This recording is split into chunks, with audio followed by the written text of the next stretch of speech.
My name is Yasin Ali. Hi sir. Hello ma'am. মই গুৱাহাটীৰ পৰা আহিছোঁ।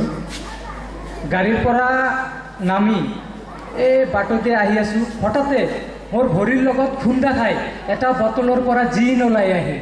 হা হা হা হা হা হা। হুজুৰ কওক আপোনাক কি লাগে? মই ক'লোঁ মোক ট্ৰেইনেৰে গোটেই পৃথিৱীখন এদিনত ঘূৰাই দেখুৱাওক। জিনটোৱে ক'লে অসম্ভৱ, ট্ৰেইনেৰে কেনেকৈ এদিনত গোটেই পৃথিৱীখন ঘূৰাই দেখুৱাম, বেলেগ কিবা লাগে যদি কওক। মই ক'লোঁ ঠিকে আছে, তেনেহ'লে মোক এনেকুৱা এটা শক্তি দিয়ক যাতে মই গোটেই ছোৱালীবিলাকৰ মনৰ কথা বুজিব পাৰোঁ। এই কথা শুনি জিনটোৱে ক'লে হুজুৰ আপোনাৰ ট্ৰেইনখন এ চি লাগিবনে নন এ চি হ'লেও চলিব। ট্ৰেইনৰ সাধাৰণতে 4জন বহাৰ ছিট থাকে, ভিৰ হ'লে 5জনো বহে। কাৰ্তিক দা 4 নম্বৰ ছিটত বহি আছে। হঠাৎ এজনী ভদ্ৰ মহিলা আহি কাৰ্তিক দাক কৈ আছে, এক্সকিউজ মি দাদা, মোৰ কাৰণে অলপ কষ্ট কৰিবনে? এই কথা শুনি কাৰ্তিক দা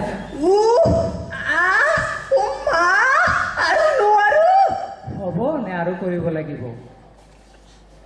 বুধন দা গৈছে ৰিচাৰ্জ কৰিবলৈ ৰিচাৰ্জৰ দোকানত। ৰিচাৰ্জৰ দোকানত 20 টকাৰ নোট এটা দি সুধি আছে, দাদা 20 টকা ৰিচাৰ্জ কৰিলে কিমান পাম? দোকানী 16 টকা পাব। অঁ ঠিকে আছে, বাকী 4 টকাৰ চানাচুৰ দি দিয়ক। কাৰ্তিক দাৰ ল'ৰা হেৰাই গৈছে। মই কাৰ্তিক দাৰ ঘৰত গৈছোঁ, গৈ পেলাই দেখা পালোঁ কাৰ্তিক দা কম্পিউটাৰৰ ওচৰত বহি আছে। মই কৈছোঁ কাৰ্তিক দা আপোনাৰ ল'ৰা হেৰাই গৈছে আৰু আপুনি কম্পিউটাৰৰ ওচৰত বহি আছে? অঁ মানে গুগলত চাৰ্চ কৰি আছোঁ, বিচাৰি পালে ডাউনলোড কৰি ল'ম। বুধন দা কৈছে হোটেলত মুৰ্গী খাব বুলি, গৈ পেলাই পাহৰি গৈছে কি খাব। ৱেইটাৰ ছাৰ কওক আপুনি কি খাব? কি খাম কি খাম কি খাম, ছাৰ কওক আপুনি কি খাব? এই তাকেইতো মনত পৰা নাই, তুমি এটা কাম কৰা, কণীৰ মাক লৈ আহা। কাৰ্তিক দা বেংক ডকাইতি কৰিবলৈ গৈ ধৰা পৰিল। মই সুধিলোঁ কি কাৰ্তিক দা ধৰা পৰিল কেনেকৈ? আৰু নকবি, যি বেংকৰ পৰা ডকাইতি কৰিছোঁ সেই বেংকৰ একাউণ্টতে পইচাবিলাক জমা কৰি দিছোঁ নহয়। কাৰ্তিক দাক কোৰ্টত তোলা হৈছে, কাঠগড়াত থিয় হৈ আছে। কাৰ্তিক দাৰ উকিলে কাৰ্তিক দাৰ হৈ কেছ লৰি আছে। মিলত মোৰ ক্লাইণ্ট তামাম হট, মোৰ ক্লাইণ্ট তামাম সভ্য, মোৰ ক্লাইণ্ট তামাম ভদ্ৰ, মোৰ ক্লাইণ্টৰ এগেইনষ্টত এতিয়ালৈকে কোনো কেছ নাই। এই কথা শুনি কাৰ্তিক দা অ' দাদা মোৰ পৰা টকা লৈ কাৰ কথা কৈ আছে? চবকে এটা মেছেজ দি আছোঁ, আজি দেওবাৰ, হোৱাটছআপ গ্ৰুপত এই খবৰটো 10জন মানুহক চেণ্ড কৰি দিয়ক। অহা 7 দিনৰ ভিতৰত আৰু এটা দেওবাৰ পাই যাব।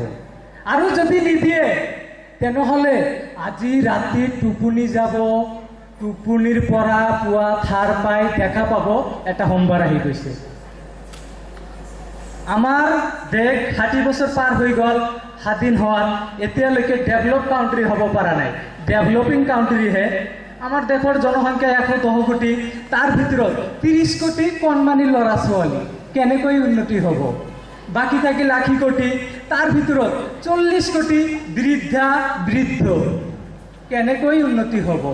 বাকী থাকিল 40 কোটি, তাৰ ভিতৰত 20 কোটি চুৰ ডকাইত জেলবন্দী হৈ আছে, কেনেকৈ উন্নতি হ'ব? বাকী থাকিল 20 কোটি, তাৰ ভিতৰত 10 কোটি বেমাৰত পৰি হস্পিটেলত এডমিট হৈ আছে, কেনেকৈ উন্নতি হ'ব? বাকী থাকিল 10 কোটি, তাৰ ভিতৰত 9,99,990,000 স্বাৰ্থপৰ, নিজৰ কথাকে ভাবি থাকে, কেনেকৈ উন্নতি হ'ব? বাকী থাকিল 10জন, তাৰ ভিতৰত 7জন মোৰ নিচিনা ইয়াত আহি নিজৰ প্ৰতিভা দেখুৱাত ব্যস্ত হৈ থাকে, কেনেকৈ উন্নতি হ'ব? বাকী থাকিল 3জন। Thank U.